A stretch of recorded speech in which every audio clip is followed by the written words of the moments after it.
আর কিয়ামতের মাঠে কেউ জাহাজ নিয়ে কাউকে পার করতে পারবে না। কিসের পীর বাবা, কিসের ওলি বাবা, আর কিসের মাজারের বাবা। কিয়ামতের মাঠে নবীরা থাকবে বিপদে। আদম আলাইহিস সালাতু ওয়াস সালাম আল্লাহর সাথে কথা বলার সাহস করবেন না।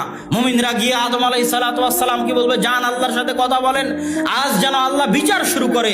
বিচারের অপেক্ষায় থেকে থেকে মানুষ ক্লান্ত হয়ে যাবে, এত ক্লান্ত হয়ে যাবে, এত ক্লান্ত হয়ে যাবে যে জাহান্নামে চলে গেলেও রাজি আছি, তবুও বিচার হোক। বিচার যদি জাহান্নাম হয় তবুও বিচার হোক।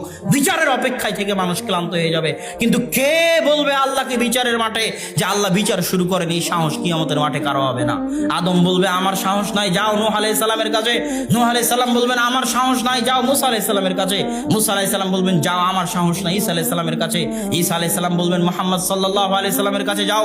মুহাম্মদ সাল্লাল্লাহু আলাইহি ওয়াসাল্লাম আল্লাহর সাথে সরাসরি কথা বলার সাহস করবেন না। এটা আল্লাহর হায়বাত, এটা আল্লাহ সুবহানাহু ওয়া তাআলার আত্মমর্যাদা, এটা আল্লাহ সুবহানাহু ওয়া তাআলার আত্মসম্মান, এটা আল্লাহ সুবহানাহু ওয়া তাআলার গায়রাত।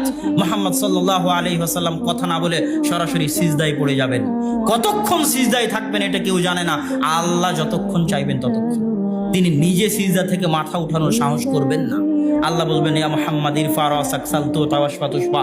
মুহাম্মদ মাথা উঠাও, চাও দেওয়া হবে, শাফাত করো, গ্রহণ করা হবে। যেই কিয়ামতের মাঠে আদম আলাইহিস সালাম কথা বলার সাহস করলেন না, নূহ, মুসা, ঈসা আলাইহিস সালাতু ওয়াস সালাম কথা বলার সাহস করলেন না, সেই কিয়ামতের মাঠে আপনার পীর ওলি বাবা কিছু করতে পারবে? এই কথা বলা নবীদের শানে অপমান।